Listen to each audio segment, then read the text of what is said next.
Our next speaker, Dr. Shawn Wilson. He has been in the Department of Transportation for about 14 years.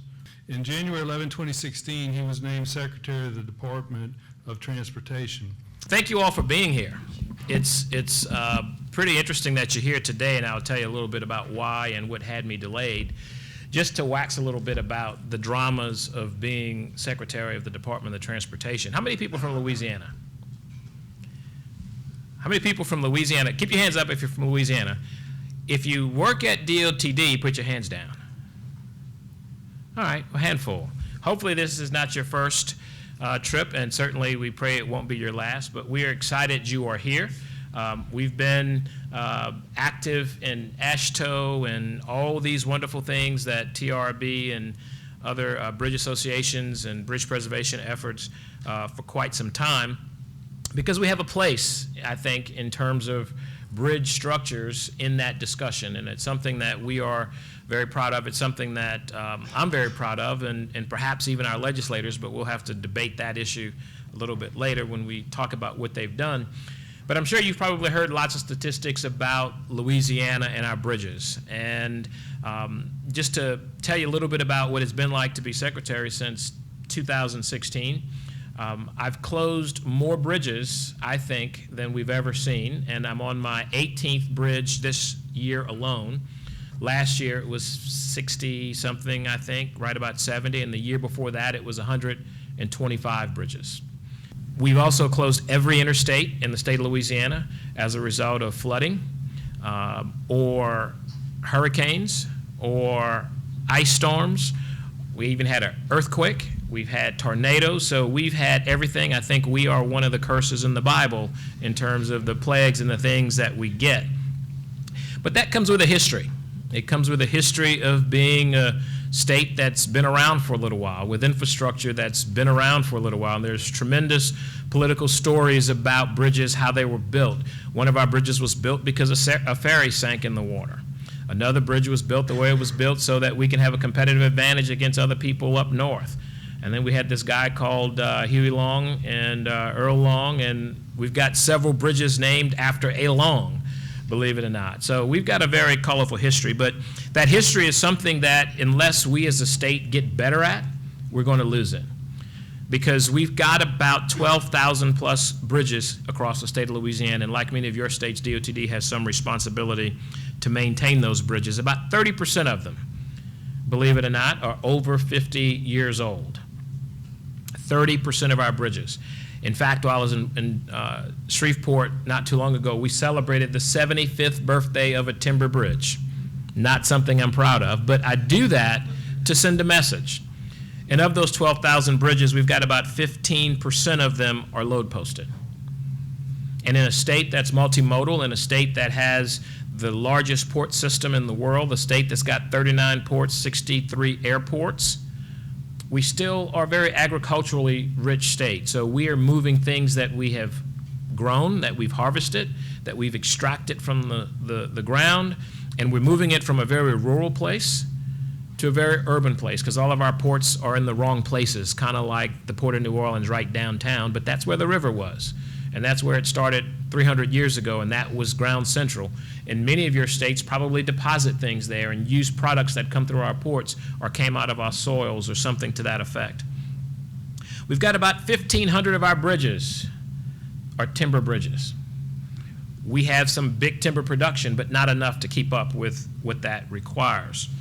And so the average funding of our bridges, I spend about $125 million a year on bridges out of a $900 million capital program. Certainly not enough. But today, what kept me from coming here a lot earlier was we had the joy of debating some very interesting bills. One bill was a resolution that, understandably so, because trucking is a big part of all of our states, particularly in the Southeast. It was a bill looking at outdoor advertising and looking at insurance rates and how that affects the trucking community. And so it was a pretty long and winded debate. And interestingly enough, after everybody had that debate and they decided not to move forward with that legislation, the room that was probably about this size and then the overflow was about that size, and I've never seen that happen when you talk about funding infrastructure or doing something good and progressive, the room cleared out. And then we had another bill that we debated that passed that talked about how do we help educate and charge 3% for permits to go to the trucking community to help train. And then the last one, that's the one that probably gives me a bad day, but it's the reality and it's the process, and we appreciate it, and it's the first step of a long journey in the legislative process, was a bill that's going to allow dump trucks to be permitted and carry about 16,000 more pounds, depending on the axle that they have. That's not good. Y'all are going to be busy if you work at DOTD and you're in the bridge structure, Jenny. Think about that. But that's what happens with the legislature when they make those decisions. And I understand the political process, but at some point we have to get serious about how we build, how we fund, and how we maintain infrastructure, because if we don't, your state, my state alone will all lose its competitive advantage to market goods and services. We think there's a problem with congestion because cars can't go fast and you can sit there and read all those billboards on I-10. But when you look at the truck traffic that we've seen and the damage that creates in a state that has 10 of the top 10 longest bridges, think about that. It's pretty telling. So a couple of things I want to point out to you, and then be happy to open it up for questions, because I'm a big advocate of at least responding to issues or concerns that you have, as opposed to just getting on my soapbox and telling you what I think I want to tell you. So I'm going to talk about 3, maybe 4 specific things. One is about funding infrastructure. The other is about sustainable policy, communicating the tightrope around bridges and safety and what that means, and then having a national conversation about infrastructure. Those are the 4 things I want to talk about, and then we'll open it up for anyone who has questions. You may not have a lot, since many of you don't live here, but if you want to know where to go eat and where the speed traps are and what drinks to buy, we can have that conversation too. So when you think about funding infrastructure, it's always the gas tax. And what does this have to do with you? Why would I talk about funding with you all who are charged with maintaining infrastructure and preserving it for the future? Well, at the end of the day, you all are, quite frankly, some of the best advocates for it, because you understand the issues better than others.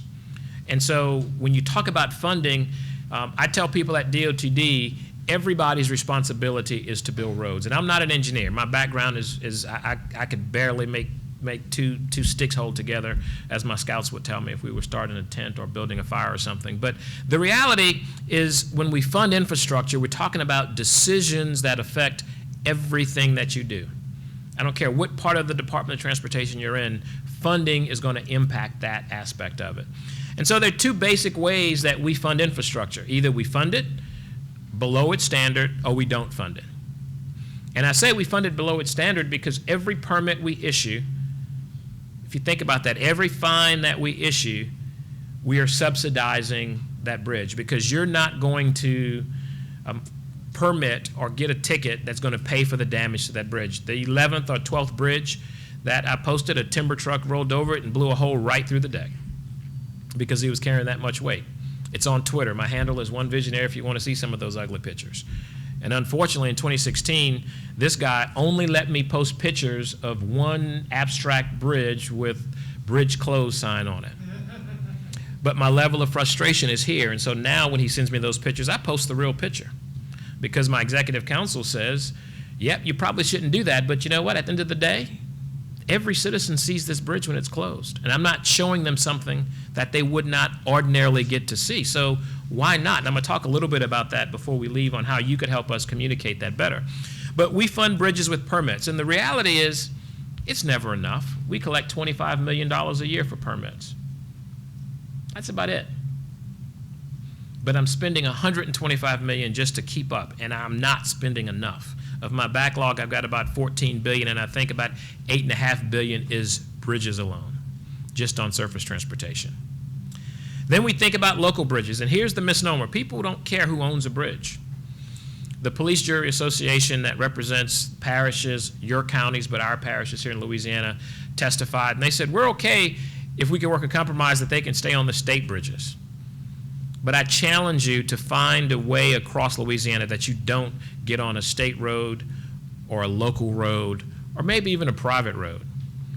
And so this idea of distinguishing ownership for bridges is irrelevant, because half the money we spend And our Department of Transportation and the Parish Trust Fund, it all goes to locals. We need to hold them accountable to spend those dollars. And if your state is only focused on, as a state employee, if it's only focused on funding bridges you own, I submit to you, you're doing a disservice to the citizens, because they'll cross your great bridge, get on a local road and can't go anywhere, and then you've got a traffic jam because they got to make a U-turn and come right on back. That's the reality of funding. And unless we start funding things at the right level, we'll never get out of the hole that we're in. And so people, you all, the legislature, need to hear, and the citizens need to hear, that this stuff costs. And we'll talk a little bit about that too. Think about sustainable policies. When I think about the idea that we just debated, adding 16,000 pounds to a load that's not currently permitted, that's going to move sand and gravel in an environment that we are probably 30% above in rainfall, that's pretty scary. There's nothing sustainable about that. When I think of opportunities that executive administrations have had to fund priorities, and instead of funding what's already built, we go fund something new, that's not a sustainable policy. But this governor, under my administration as secretary, and having worked in others, so I'm no different than other secretaries. You only get to do what your executive allows you to do, and he has given me tremendous leeway to talk about preservation first. When you have a governor that can stand up and say, we've got to take care of what's already built that we've inherited before we go build something new, you're in a good spot, because that's the kind of philosophy it takes to be sustainable. I didn't say grow, just to sustain what you have. And that's super important. And in the department, when we make decisions, we have to make decisions to prioritize things like saying preservation first, like saying bridges are a priority, because that's where we send our money. That's where we want to grow our resources at the district level. Because if not, we just lose that argument in the public, which leads me to, how do you communicate this idea of safety and security and that tightrope? In a world where social media operates in a vacuum and everything is Googleable, I don't know if that's a word, but it's all Googleable. One representative said today, the Facebook told me that, and they just filled in the line. But think about the conversations we used to have 20 years ago about infrastructure. You talked about a bridge that might have been struggling, and you maybe not heard about it anymore, but somebody's going to talk about that bridge today, and maybe 500 people are going to see it instantly. And then maybe 1,000 people will see it in the next 3-4 minutes. And then they're going to retweet it, and it's going to be exponential, and you keep up. And you look no further than the I-10 bridge in Lake Charles, where we've spent $40 million over the last several years sustaining a bridge that's ugly, that's steep. It's almost historic. Someone took a picture and photoshopped it, and every year it comes around like clockwork that we have to defend that this bridge is safe. And they actually showed a pier that had a crack about this thick going up the entire structure. But guess what? Not many people, other than the secretary and maybe a district communications person, said anything on social media about it being a lie, being untrue. If we ignore those myths, if we ignore that misinformation, we continue to lose the debate. Because until everyone who sees that, everyone who understands how we make decisions and what engineering facts really are, in a layman's term, we can't keep up with the speed and the rate of sharing that message. So we have to do a much better job of explaining engineers' decisions, explaining the process, explaining what redundancy is, because they think a bridge has a low rating that it's going to fall. My biggest argument is just because we had an unfortunate situation in Minneapolis or in Atlanta, that's going to happen to a bridge that was built in the 1940s. May not necessarily be the case, actually. But we need help to explain that, and you all are in the best position to do that. They need to understand that aesthetics aren't essential for mobility across infrastructure.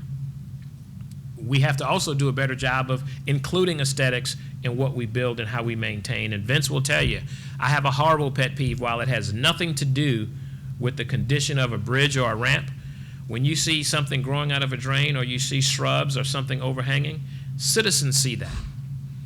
That's not essential to what you do, but what is essential to what you do is having confidence of the public, having them understand that you're putting forth your best effort, unless you can tell them just because grass is automatically going to grow in some segments of concrete where you have little granular plantings or seeds that crop up because of dust and dirt.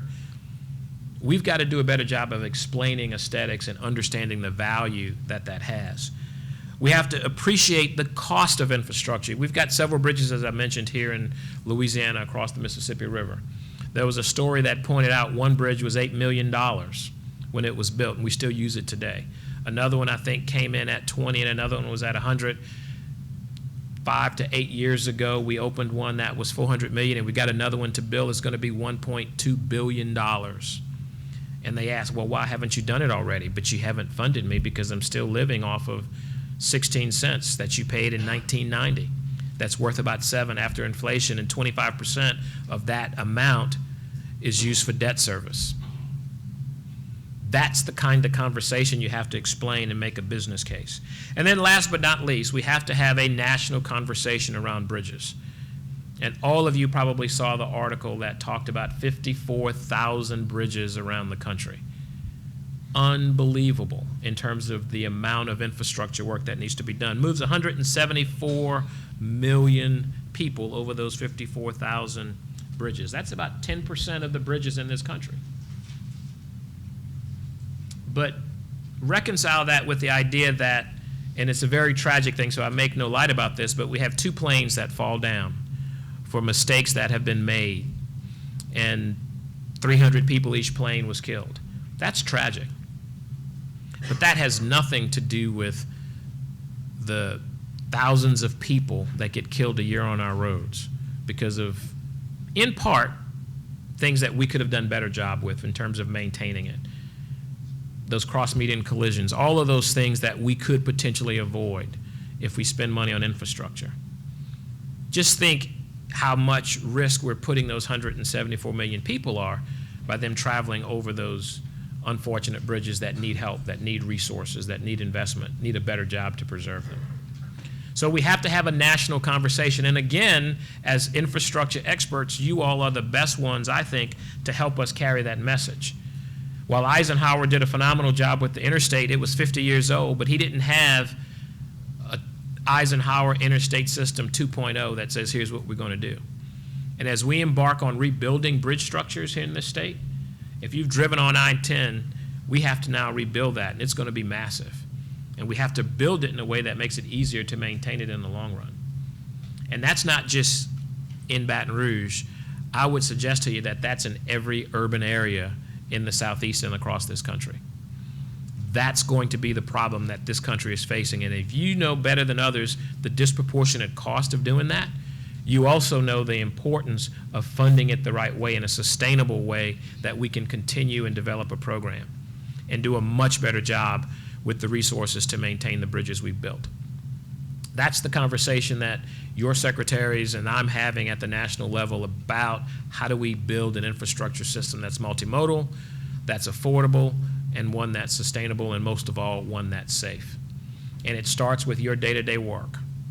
And so as I look around the room and think about what that future holds, bring younger people with you, bring people of different backgrounds with you, bring people who understand marketing and communication along that route. Bring people who will replace you when you leave and get ready to go be a retiree and enjoy the wealth that you've accumulated in life, if there's such a thing in public service. And so know that as a secretary, I appreciate all that you do, and have a greater appreciation, having been secretary, of what it means to take care of something you've built, because the public doesn't understand that at all. All they do is care about new roads, less congestion, and all our elected officials, not all, many of them, care about is, I want to cut a ribbon. That's all the masses, I should say, want to see, is they want to cut a ribbon. And I don't know too many people that are going to go cut a ribbon on a road they just overlaid. It's got to be a pretty good overlay to do that. When you put on helper bents on a bridge, nobody's going to want to cut a ribbon on that. But you talk about go building a $1.2 billion bridge. I look forward, I won't be secretary then, but I look forward to seeing that ribbon cut. because that is real progress. But the real work is that's one bridge out of the 12,000 I already have. And so I shouldn't spend 90% of my efforts working on that new bridge when I've got 99% of my bridges suffering on the other end. Help us have that argument. So thank you all for being here in Louisiana. Thank you all for spending time and having record numbers, as I understand it from Vince, at this meeting. And know that your leadership, wherever you may be, I am also awesomely impressed by the people that sit around the table when the secretaries get together, because we are in unanimous agreement that preservation is first. Whether it's bridges, whether it's roads, whether it's public works infrastructure, we're all in agreement that that matters. And so know that your leadership is aligned with, I think, what is philosophically important to you as a professional. And so thank you for your work. Thank you for making safety a priority. And thanks for inviting me, David and Vince. And I'll be happy to answer any questions. Even our DOTD people can ask questions if they want to. Formerly with New Jersey DOT. I was with your secretary about 2 weeks ago at the Geotech conference in Boston. Yeah, she's wonderful. And she is wonderful. Yeah. Two of us were on a panel, but I can tell you, that was the most technically challenging meeting I've ever been in as a non-engineer. That's the geotech for you. Not our panel, the Geotech conference. Geotechs. The question I have is, you talk about funding and sustainability for our infrastructure. What's your view on building toll roads or tolling the existing roads, and where's the mix on that from your perspective? Very good question. And how do you think that should go? Well, to sum it up, I'm part of a coalition of secretaries that think we need to take the handcuffs off of the interstate as a way to pay for rebuilding what's already there and expanding it. So I fully support toll roads where they are appropriate. I will tell you that we've got about 5 structures in Louisiana that are toll eligible in terms of, and I said eligible, not feasible, for a reason. Eligible in the public perception context. Feasible is a whole different ballgame in terms of the tolling industry, because that new bridge south of here is going to get about 20% toll feasibility. The bridge in Lake Charles is going to be about 85%. I think they both should be toll bridges, but industry and the standard says, unless you're going to be in that 50 to 60%, why try it? Well, because I'm 20% closer to the cost of replacing it than not. We're also in the process of doing our first public-private partnership. So in the context of tolling, you have to think, how do we leverage private money in a way that protects the public's interest? The process we're using, I think, is a good one, where we're leveraging about $83 million to get $125+ million movable bridge replacement. And by the way, I think we got more movable bridges in this state than most other states, if not all other states. And this is a bridge that's extended its useful life with a tunnel that's also extended its useful life. It's really not useful in terms of the maintenance of it because it's sunk cost. And then I'll also tell you that we are a state that has not made good policy. So from a policy perspective in sustainability, when you talk about tolls, we had a toll on the Sunshine Bridge, and before the bridge was in operation over a period of time, the people in the Pointy Building, the legislature, our tallest capital in the country, state capital in the country, took the tolls off. When I was a younger man coming at to DOTD in 2004, we were in the process of building the LA1 bridge. And what did? We told everyone who lives south of the bridge that you didn't have to pay the toll anymore. And then we go to the Crescent City Connection Bridge in New Orleans, the beautiful twin spans you see when the Saints really do beat the Rams in the Superdome on television. We told them it was the first all-electronic toll, not even all-electronic, but it was the first electronic toll structure in the state. And I see Rhett DeSalle here, who had the pleasure and the pain of putting up with the politicians to eventually dismantle the tolls, but it was not done by us, it was done to us because the legislature lowered the tolls 3 times and extended and added projects that would be paid for with excess tolls. That's not a good formula in terms of government. And so as we pursued this P3, the most difficult challenge is telling a legislature, thank you, sir, but if you're going to be the one that's going to set the toll rates, I'm just not going to pursue this bridge. And so the last thing I'll tell you to stress the importance of tolling from my perspective and infrastructure, post-Katrina, when we were rebuilding the state of Louisiana, particularly everything south of New Orleans, Katrina, Rita, we spent many, many days and many, many years in Washington trying to advocate to rebuild that. Most proud of the twin spans that our folks did. $1 billion project that came in under budget and probably a little bit under time post-recovery, but the federal government didn't want us to build it higher or wider. They wanted us to go back with the same thing, so that's what we were fighting. But as a part of that discussion, we applied, and I had a handshake agreement. I didn't, but the secretary at the time did. Had a handshake agreement with Norman Mineta, who was secretary at the time, that we would be one of those 3 states that would get to pilot interstates in Louisiana, and that we had a plan that would have piloted interstates by widening I-10 from Mississippi to Texas with an additional lane in each direction, and we had no more than 8 toll booths. Because in a state like Louisiana that has only 4 million people, I can't expect a city of 500,000 to pay for tolling on an interstate. But for everybody in this region, if you want to leave here and go 60 miles east or west to New Orleans or Lafayette or Alexandria, maybe you should pay a toll to get out of that area or to get into the next area. And so we advocated that, had a great plan and an agreement. It would have been very similar to a P3 model, but unfortunately the governor at the time and our senior senator at the time got into a fight on a politically motivated conversation, and it was a race to the bottom to see who was against tolling. And as a result, we built probably 15 lane miles on I-12 and maybe another 8 on I-10 free with one-time money, and ruined the potential to ever toll it. And so now what we're thinking about is how do we take the shoulder and try and create a HOV/toll lane as a way to help create a revenue source that we can now put back into the infrastructure system. So I could have just stopped and said I support tolling, but I wanted to put it in context for you. But that's a very good question, and we have to be friendly about that as an industry. One of the most challenging things for my department is to think in terms of the P3, how do we give away the authority that we customarily own? Just because someone's going to do it differently doesn't mean it's wrong. It's just different. It may not be our way of doing it. And the fact that they're going to put their hard-earned money and take some of the risk in that process, I'll work with them.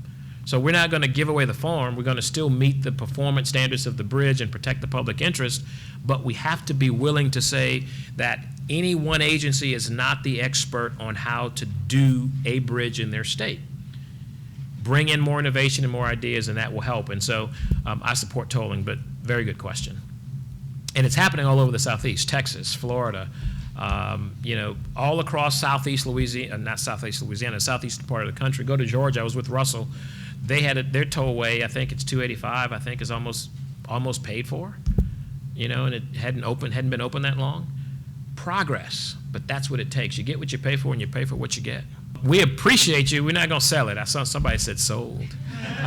We appreciate you coming, and I appreciate all of the DOTD people for being great hosts while you're here. It's always a joy when you get to bring in your professional friends and enjoy the state that you're in. So thank you all, and if I don't get to see you at the Crawfish Boil or anything else, God bless you. Have a safe trip home. Spend a lot of money, and make sure you fill up your gas tank before you leave, because that money comes to us at DOTD. Thank you all.